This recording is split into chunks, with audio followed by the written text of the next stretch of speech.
Hey guys, sorry I'm not able to be here this afternoon. I know you guys are terribly disappointed. This wasn't planned. I ended up having to run back up to St. Louis to see my doctors, but no worries. I will be back tomorrow and we will be able to pick right up where we leave off. I knew you guys would be so disappointed that you were going to miss out on seeing me and getting to hear the lecture about the Western frontier today, so I decided to record it instead so that you guys aren't missing a thing. We're going to still take notes just like we normally would if I was actually physically in class, and we'll be able to pick right up tomorrow where we leave off today. So no worries at all. So just a heads up, like, we are going to conduct this class just like we normally would a completely normal class, okay? So everything that I talk about today, you need to take notes on. I will have the PowerPoint slide up as an outline for you to take the notes, so no big deal there. It'll literally just be like a normal class, okay? And I will be back tomorrow. I can answer any questions if you've got questions, but this should thoroughly cover it, so no big deal there. And just take notes along with me like you normally would, okay? So first things first, it would not be a normal class if we didn't have the picture of the day. So here it is. This is today's picture of the day.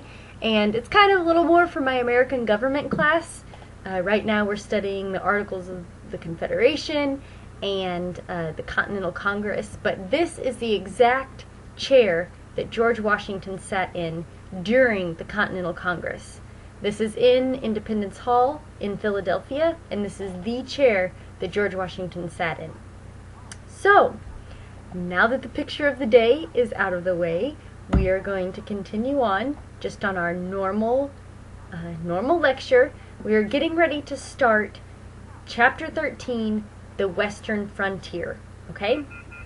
So you should have had the homework that you read over that over the weekend, and now we're going to start lecturing over it. So here's the outline. Just like normal, we're going to start off talking about the plains, the area of the Western Frontier, and we're going to talk about the key people that influenced what happened on the plains, and then we're going to talk about specific things that influenced the use of the plains, so what we did on the Great Plains. Okay? So those are the two things we're going to take notes over today, and then once we're done with the notes, you're going to have an assignment. Now this assignment will be turned in with your notebook at the end of the unit test, so hopefully you have plenty of time to work on it in class today, but if not, take it home and finish it and save it, hang on to it, because this will be turned in your notebook at the end of this unit, okay? So let's get started. First we're going to talk about the key players on the Great Plains, okay? And the first set of key players are the Plains Indians. Alright, so they lived on the Great Plains, and first we probably need to define what the Great Plains are. And they are the grasslands in the west central part of the United States. Okay? So the area we're referring to are the grasslands in the west central part of the United States, and we'll refer to those as the Great Plains or the Plains. Okay? So, the first key point about the Plains Indians are that the Spanish are who introduced horses and guns in New Mexico to the Indians, okay? They first show them horses and guns, and this enables them to do two things: travel further and hunt more effectively, okay? So the guns and horses enable the Indians to travel further and hunt more effectively. Alright, one more time all together. What do the guns and the horses do?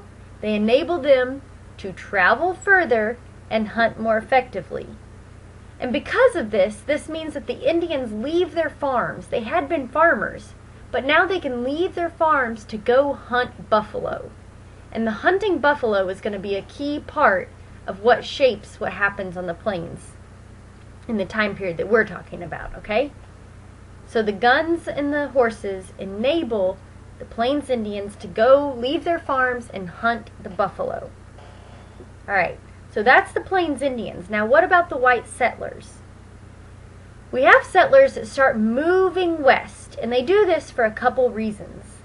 First, because the wagon trails and the railroads open up and it makes travel a lot easier, right? And so as these roads open up, people start moving along the roads and they're able to claim land that's along the way. And then also, gold and silver was discovered, and that draws a lot of settlers out because they think they can strike it rich. So transportation's easier because you have the railroads being built, and you've now got these wagon trails, and you've got the enticement of the silver and gold. And here's a key thing to remember about the white settlers, and that's that they actually truly believed that the Native Americans had given up their right to claim the land because they roamed around to hunt. Okay? So that's really important for you guys to remember. Make sure you write this down, put a little star by it, whatever. One of the reasons the white settlers started claiming land was that they actually believed that the Indians had given up their right to the land when they started leaving it to go roam to hunt the buffalo. Okay?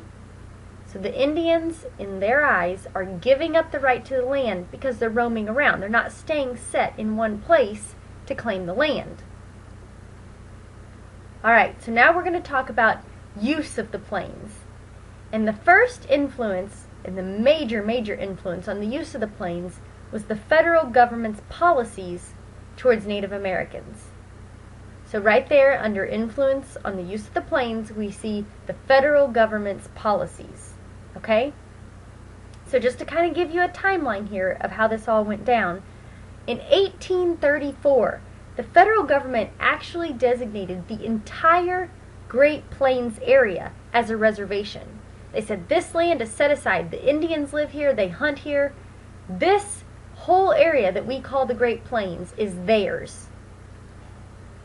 Now, do you think that lasted very long? No way. Absolutely not. By the 1850s, so just 20 years later, the government started creating treaties with the different Indian tribes, giving them specific boundaries for each tribe. Okay? So that only lasted about 20 years, and they started saying, no, you know what, you need to only go this far. You need to only go that far. You can only hunt and live here. Okay, so they start setting up boundaries for the Indians. Alright, so then the Sioux Indians tried to get the government to shut down the Bozeman Trail because it ran through their hunting grounds. Now think about that for a minute. If you were an Indian and you were out hunting for your buffalo, and these railroads were coming through, or these wagons were coming through, and that was the problem with the Bozeman Trail, was that the wagons were coming through. They'd be scaring off the buffalo, they'd be getting in your way as you're trying to hunt, right? So they want the federal government to actually shut down the Bozeman Trail so that it stops interfering with their hunting. Well, do you think the government wants to do that? No way.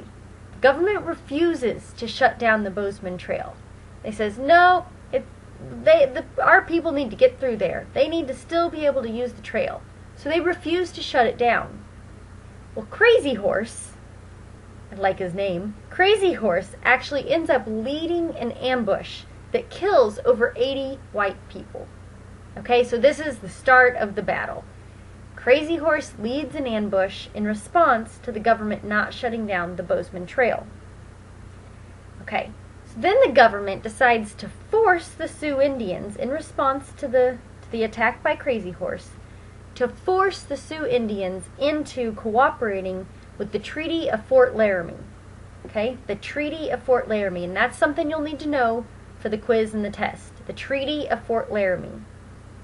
And what this treaty does is it places the Indians on a reservation along the Missouri River. So now, in response to Crazy Horse attacking the settlers, the government says that now the Sioux Indians have to move to this smaller reservation set aside specifically for them along the Missouri River. Now, Sitting Bull, who's the leader of the Sioux Indians, refuses to sign it. Refuses. Never signs it. But the government makes them move anyways. Okay? So everybody knows what the Treaty of Fort Laramie does, right? It's in response to Crazy Horse's ambush. And what it does is it moves the Sioux Indians onto a reservation along the Missouri River. And it's important to know that Sitting Bull never signs the treaty. Okay? So then, gold is reported in the Black Hills, and a huge gold rush begins. And this does a couple things. Obviously, a lot more of the settlers are moving across the plains to get to this gold. And so the Sioux Indians appeal to the government again for help. They say, this just isn't working for us. Please, let's do something different. And so what does the government do? They send the military. They actually send General George Custer, right? So Custer's troops end up getting just completely crushed by the Sioux Indians, Sitting Bull and Crazy Horse. They fight against Custer, and they crush him in what's known as Custer's Last Stand. Okay? But even though Custer doesn't beat them, the troops do end up beating the Sioux Indians, and they're forced to surrender. Okay? And after they're forced to surrender, Sitting Bull actually later joins Buffalo Bill Cody's Wild West show. It's a big rodeo. And actually, I've actually seen it out in Cody, Wyoming. They still have it, and they still put on this big rodeo. Obviously, Sitting Bull is not a part of that anymore, but they do still do the rodeo even in Cody, Wyoming. And it's a pretty cool, it's a huge rodeo, and it's a pretty neat experience. But anyways, after the gold rush, the Sioux appeal for help again. The government responds by sending troops. That's where Custer's Last Stand comes in. The Sioux actually put down Custer, but the troops end up coming back and defeating them. Okay? So the Sioux were forced to surrender. So then, many white people at the time supported the idea of assimilation. Assimilation. And that is where they try to force the Native Americans to give up their beliefs and their way of life to become part of the white culture. Okay? So assimilation was asking the Native Americans to give up their way of life and become part of the white culture. Now, if you were a Native American, how would you feel about that? Think about it for a minute. You might be intrigued by some of the things the white settlers have. They've got new technologies. They've got this cool, new, different way of life. So, I mean, it wasn't all bad. But there was also some downsides. They wanted them to give up some of their traditions, some of their culture, some of their religion. They wanted them to live in places that looked like the places they lived. They wanted them to eat the foods they ate. So you're probably pretty conflicted about it as a Native American, or downright opposed to it, right? Okay, so Congress then passes the Dawes Act. D-A-W-E-S. Dawes. D-A-W-E-S. The Dawes Act. And what the Dawes Act does is it breaks up the reservations. The reservations they had set aside for the Indians, it breaks them up. And it distributes some of the land to individual Native Americans. So instead of saying this whole set of land is set aside for the Sioux Indians, they might say, this one little chunk of land is for this family of Indians, and this little chunk of land is for this family of Indians. And after they give some land to a few individual Native Americans, they actually end up selling the rest of it to more white settlers. So this is a problem for the Indians, obviously, right? Because now, instead of having a whole section of land set aside for them, just little pieces are set aside for individuals, and the rest is sold off. Now, do you think that this was going to help the Native Americans assimilate? Maybe, right? Maybe so. Because now you've got these white settlers coming in, they're kind of neighbors, they can learn the way of life better. But do you think that that's what the Native Americans wanted? Probably not. Okay, so with these white settlers moving in, this is destroying the buffalo population. Completely destroying it. Okay? And when you destroy the buffalo population, you take away some really important things from the Indians. Okay? Those things are food, clothing, shelter, just to name a few. If you have other ideas, feel free to throw them out right now. Okay, so make sure you got this. Taking away the buffalo population ruined the Indians' source of food, clothing, shelter, and other things. Okay? So then the Battle of Wounded Knee occurs. And this battle brings an end to all these Indian wars that have been going on. Okay? So you need to remember this. The Battle of Wounded Knee brings the Indian wars to an end. Okay? So what happens is the American government's military, they round up the Sioux who were camped at Wounded Knee in South Dakota. Okay? They round up the Sioux, and the soldiers are demanding that the Indians give up their weapons. And a shot somehow gets fired. It's kind of unclear who fired the shot, whether it was an accident or on purpose, but a shot gets fired. Okay? And when the shot happens, the soldiers open fire on the Indians. And they end up killing about 300 Native Americans. So about 300 Native Americans are dead. And this basically brings an end to all the Indian wars and the controversy that's been going on. And the soldiers actually just leave the dead corpses on the ground. They leave the dead bodies and go on their merry way. So this upsets a lot of people. They find it very disrespectful. And they leave the bodies to freeze on the ground. But the Indian wars are now over. Okay? So this starts another use of the plains. Now that the Indians are kind of out of the way and the buffalo aren't all over the place, we have a new use for the plains, and that is cattle ranching. Okay? So now we're moving down to the second use of the plains, and that's cattle ranching. Now, American settlers had never actually had large herds of cattle before. Before, on all the farms, they just, had whatever beef they needed to take care of their family. They didn't raise these huge herds of cattle to sell off. They actually learned this from the Mexicans. And because they picked this up from the Mexicans, they actually picked up some other things that we now associate with the modern cowboy. Okay? That's where our cowboys got chaps, jerky, broncos, mustangs, ranches, corrals, and rodeos. Okay, so we actually got a lot of this from the Mexican culture. And the whole idea of cattle ranching in general came from the Mexican culture. Okay? And so we, remember some of the things we got like chaps, jerky, broncos, mustangs, ranches, corrals, and rodeos. And those are all in your book too, so if you didn't get them all down, just make sure you go back and check that in your book. Some of the things we got, some of the things we learned from the Mexicans when we picked up cattle ranching. Okay?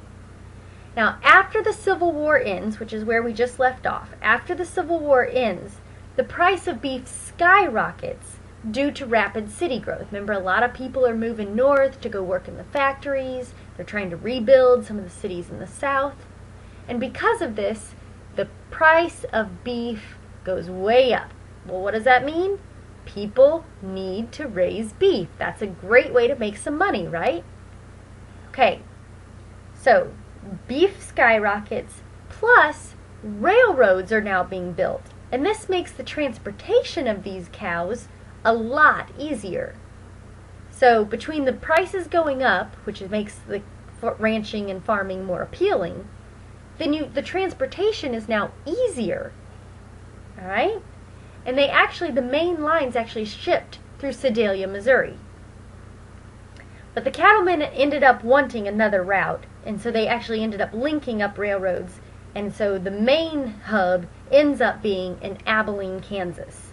And that's the new shipping destination for all these cattle ranches at the end of the Chisholm Trail. So they can drive their cattle up the Chisholm Trail, put them on the railroad cars, and ship them to the cities. Okay? So we get the concept of cattle ranching from the Mexicans, and we get a lot of things that go with that. A lot of things that we associate with our American cowboy. And then, so we get this idea from the Mexicans, and it just so happens that the price of beef goes way up, and the transportation is now easier. So what do people want to do? People want to ranch. Okay? But and for a while, people ranch on the open range. They kind of just keep their herds in these big, big groups and drive them up the trail. But that ends up ending for a couple reasons, okay? And you could probably need to know some of these, so you make sure you get them. The open range ends because of overgrazing. People were just feeding their cattle all they wanted, and there wasn't really enough time for the ground to replenish itself. There was overgrazing. There was a lot of bad weather. If you guys have ever seen some of the old Western movies, they're always showing like the storms and the lightning and all that, and how a lot of the ranchers get in danger. Lonesome Dove, great movie. Okay, so we've got overgrazing, we've got bad weather that puts people and the cattle in danger, and barbed wire. Barbed wire gets invented, and that means that people can now fence in their own little section of land, and they can do what they want with that land, right? So because of those things, because of the overgrazing, the bad weather, the dangerous conditions, and the barbed wire, ranchers and farmers start to piece off their own parts of their land and raise smaller herds with higher grade stock. So they may not raise as many cattle as they used to, but they raise fewer cattle, and they raise them in a better, more healthy way, so they're actually higher grade the beef. Okay? So now that we've covered the use of the plains, who used it, the Plains Indians and the white settlers, and where the use of the plains came from, the federal government really dictated how the Indians could use the plains, and then the influences of the Mexicans influenced how the white settlers ended up using the plains for cattle ranching, right? Okay, so now what we're going to do is we're going to start an activity over Indian policies. We're just going to learn a little bit more about some of the policies that shaped the use of the Great Plains. So right now the sub's going to pass out your worksheets to you. They should look like this. This is the front page, and it says Indian Policy Activity. And the instructions are right there on front. You're going to read the two documents that are attached. One of them is Indian Policy Reform, and that was by President Arthur. And then you're actually going to read the text of the Dawes Act that we talked about earlier. And then there's just a couple questions that you're going to answer over the two readings, okay? Alright, so does everybody have a copy now? As we're finishing passing those out, everybody should have one. So we'll just flip through here real quick. Here is Indian Policy Reform. It's going to be 3 pages here. And it's big font, so it's 13-point font, so it's not as long as it looks. But you're going to actually read President Arthur's stance on Indian policy reform. And then you've got a worksheet here. This is what it looks like. It's just got 4 questions there that you can answer about his reform policy. Then we're actually going to read the text of the Dawes Act. Those are the next 2 pages in your worksheets there, okay? It's just 2 pages, and that tells you what the Dawes Act actually said. And then again, you have 4 questions over the Dawes Act. Okay? Now, when you get done with your worksheets, hopefully you have plenty of time to finish that here in class. But if you don't, take it home with you and finish it. Hang on to it no matter what, because these worksheets, this packet, will be turned in with your notebook at the end of the unit test, okay? So hang on to them. We'll turn it in at the end of the unit test in your notebook. Now also, don't forget to note that tonight's homework is to read Chapter 13, pages 420 to 429. While you've still got your notebooks out, write this down. Pages 420 to 429. Because we're picking right up there tomorrow. Okay? So Chapter 13, sections 2 and 3, pages 420 to 429. And that's what we're going to lecture over and discuss tomorrow. Okay, you guys have a great rest of the day. Work really hard on getting these worksheets done. I really hope you can get them done in class so you don't have to take them home. Do the reading. Come to class tomorrow. Excited to see me again. Excited to talk more about the Great Plains and the Western frontier. And you guys have a great afternoon, and I will see you tomorrow.